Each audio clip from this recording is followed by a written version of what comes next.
Hello there, and thank you so much for tuning in. I greatly appreciate it. My name is Heather Thompson. For those who are new to me, to my channel here on IG, on YouTube, wherever you're watching this, I do appreciate you stopping by. I am a Clarity Life Coach for women, an author, and a speaker, and it is my focus and my privilege to help transform worn out women into whole women through clarity-based coaching.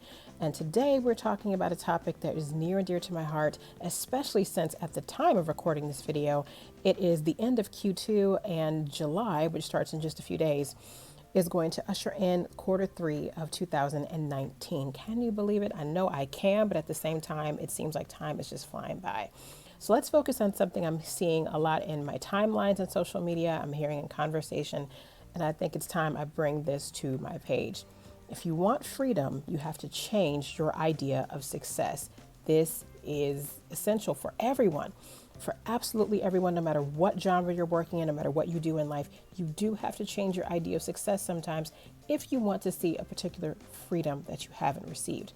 So there are 4 reasons why success has been eluding you or it feels hard to achieve. Number 1, you're focused on a vision that was never yours to begin with. You're focused on a vision that was never yours to begin with. Here's the thing. A lot of us, of course, we know that there's something difficult for a number of us that we all have to get through. And you're wondering, what's the difficult thing? Childhood. For a number of people out there, childhood can be, not that you had, some people have an excellent home life, but they might have had challenges at school. Other people had the exact opposite. School was a breeze, but home was difficult for them. And sometimes it's just a matter of the difficulty lying within understanding who you are, especially for those who you got some pretty high callings in your life and you're wondering, who am I going to be? What am I going to do? And in that process, oftentimes we have people speaking into our lives who are telling us, this is what is ahead of you. I want you to go for this. I see you becoming a teacher, an architect, a professor. You're going to be a doctor, a lawyer. Doctor and lawyer was really big in the 80s. But sometimes those visions aren't particularly for you. They have nothing to do with your skill set, nothing to do with your talent, your passion, or anything that you want to pursue. You may spend years and thousands of dollars on a particular educational path and job training, etc., to become something that was never meant for you. And you may even experience monetary or professional success and think, this isn't working. Well, this is the reason why. Because sometimes we're pushing towards a particular goal that really isn't for us. And that can lead some people to addiction issues. It can lead them to withdraw from certain relationships, go into deep depressions, all because at their core, they know that what they're doing is not what they're meant to do. So I want you to think about that. The vision that you have been following for your life, if you have been following one, and typically we all are, whether we know it or not, is this really for you? Is this where you're supposed to be? And you can begin to ask yourself some key questions when you look around your life and see, does this work or does this not?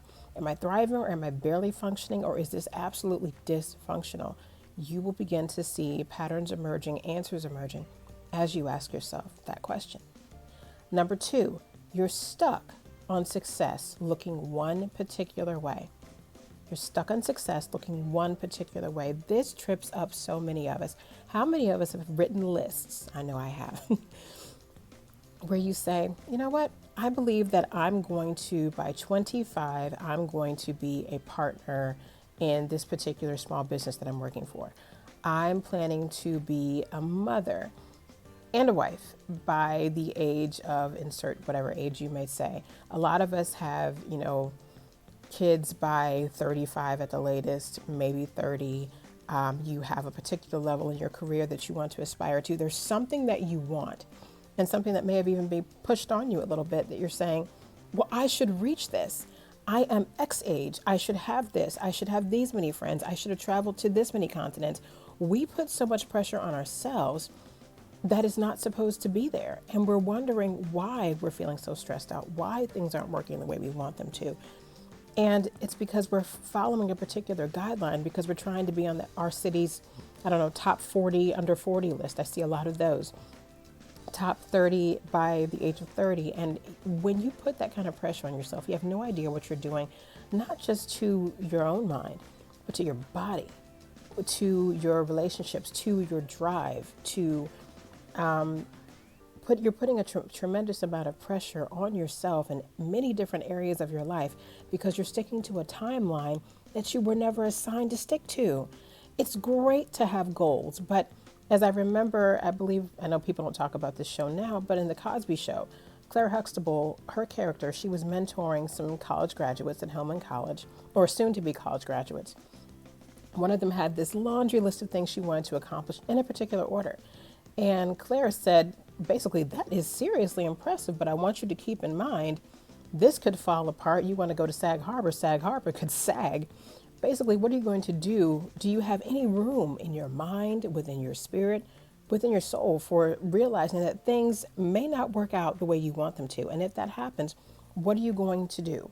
Are you going to get stuck in, I was supposed to accomplish X by Y date, therefore Z can't happen? Or are you going to say, okay, I may need to shift some different variables around, take a look at the situation, reassess it, and see what I can come up with?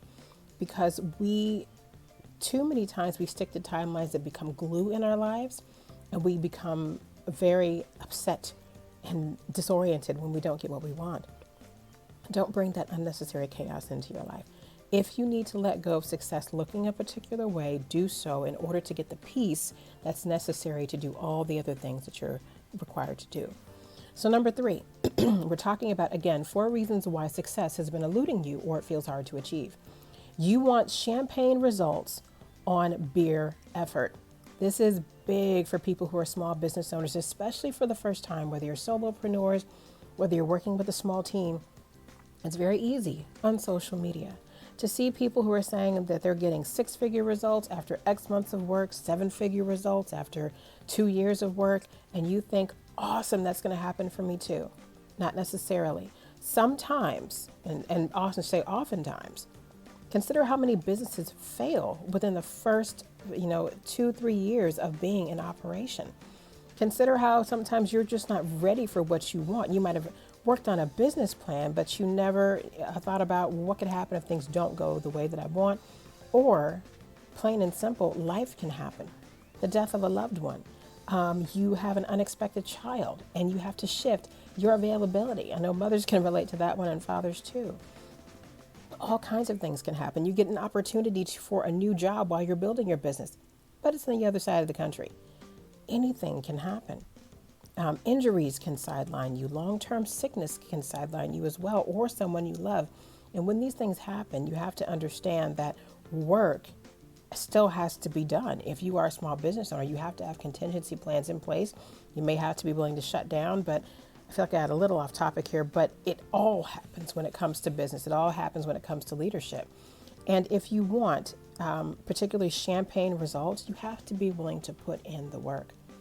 Seeing other people and their vision for success coming to pass is awesome, but use it as an inspiration, not as an exact blueprint, and certainly don't let it turn into a case of idolatry, where you're like, I've got to become what they are, and they're my idol, and I've got to do what they do. No, use them as an example, but understand you've got your own road, you've got your own path. Don't get lost trying to follow someone else, because you may need to veer off and go your own way. You will always want to make sure that you're asking yourself the question as well. Have I done the work to reap the benefits, or am I only looking to complain about the bruises? Sometimes we forget how much hard work can lead to you just getting kind of beat up out here in certain ways. Doesn't mean it always has to happen, but it can mean long nights, early days, everything that you didn't always think about ahead of time, how much work it was going to require. You just knew you wanted to be your own boss. You knew you wanted greater freedom. But with that freedom comes great responsibility if you're looking to see particular results. So keep that in mind for number 3. If you want champagne results, you cannot be doing it based on beer effort, and even in times of hard moments for your business or just for your life in general. If you're determined to see something happen, you're going to need to ask for additional help. Change your idea of success when it comes to trying to do everything on your own. You do not need to be Superwoman. Take the S off your chest, put the cape down. It's a great thing to know when to delegate, who to delegate to, and how to do it. It is absolutely crucial for your success and the maintenance of your health, physical health and mental and emotional, and your household as well. Finally, number 4, you're looking at the fruits of success as the only proof of it. You're looking at the fruits of success as the only proof of it. This is another dangerous thing to do. And I have a few notes for you there. I want you to know that success is internal before it's external. You will often say to yourself that you'll see people, even if you feel, I don't really do this, you'll find yourself at some point looking at other people, seeing how well they're doing and saying, well, this should be easy for me, not necessarily. You don't know what their behind the scenes efforts are that are producing the results that they produced. They may have a particularly great business coach or whatever coach to help them achieve their goals, or a team of people, a staff to help run their house, their business, whatever. And you, if you're doing things by yourself most of the time, take into account that you're a human being, not a robot, and there's only so much that you can get done at once. And I need you to understand that when success is internal before it's external, focus on the growth of who you are. We in the society are addicted to problems. When I heard Tony Robbins say that, I said, I know that's absolutely true. We need to focus more on progress. Progress is what motivates us to continue to win and says, you know what, this is worth it. The sacrifices I'm making, they're not in vain. So I want you to remember that success is internal before it's external. Stop looking at the outside of what you see, especially out here when everything is so driven by, images and snapshots of people's lives, but they're not taking a camera around and showing you every single moment, because if they did, you'd understand, wow, there's a lot more to this than what I thought. They're going through the same problems I am, or theirs are far worse than mine. And that can happen a lot too.